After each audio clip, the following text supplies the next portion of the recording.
Hi, this is James from Life is Sport Games, and I'm going to show you air resolution in the game True to Life Baseball.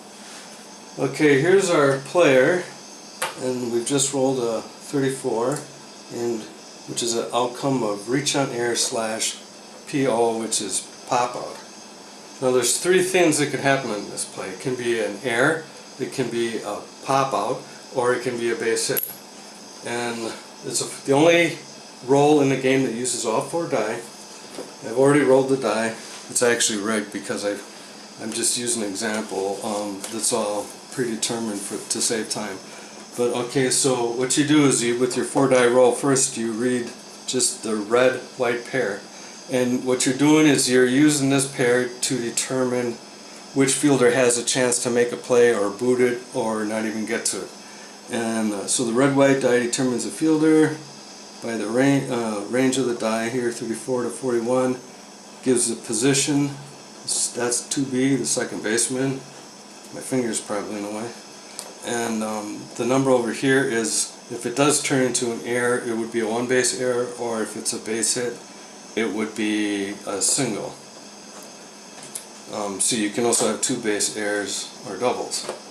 So then you don't want to disturb the white die because you may need that, because that can be used later for the range check portion. But you're all through with the red die. The next step is to find the player that has a chance to make an error.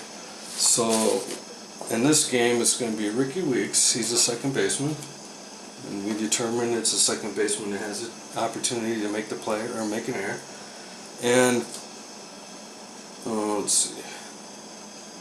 What you do is you use the blue die to compare to his air check value, which is 7. If the blue die is higher than that number, in this case it's an 8. So then if it's higher than this player's number, in Weeks' case it can only be an 8 or 9, and he passes the air check. So a 0 or 7 in Weeks' case, and he makes the error, and then you're done. You've recorded as an error. You don't need to go any further.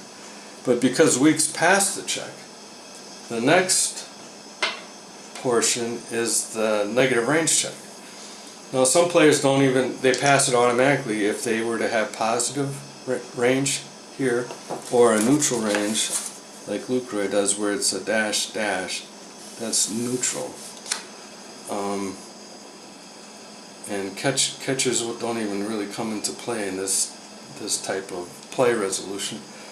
But so if this had been plus 20, you don't even resolve the air check because he's a plus range fielder, so negative range checks wouldn't apply.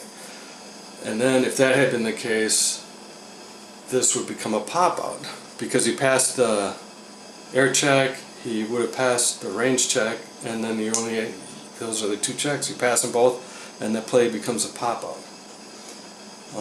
And you can't tag. This is considered like an infield fly, or if even it's an outfield, it's considered very shallow. So there's no opportunity for any runners on base to tag on a pop out.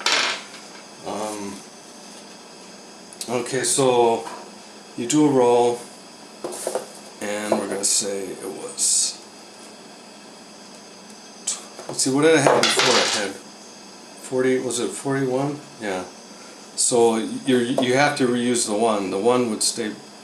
You don't re-roll it, and then whatever this was, and I'm just going to make it a 0-1. And because it's less than his negative range value of -20, see, 0 in Weeks' case, 0 to 20 would be a failed range check, which means he doesn't reach the ball because he doesn't have the mobility as an elite fielder. And what happens is it becomes a single. Remember, I believe it was 41. Second baseman is the player involved, and then if he fails the check, if it had been an error, it would have been 1 base. He passed the air check. He failed the negative range check, so it becomes a single.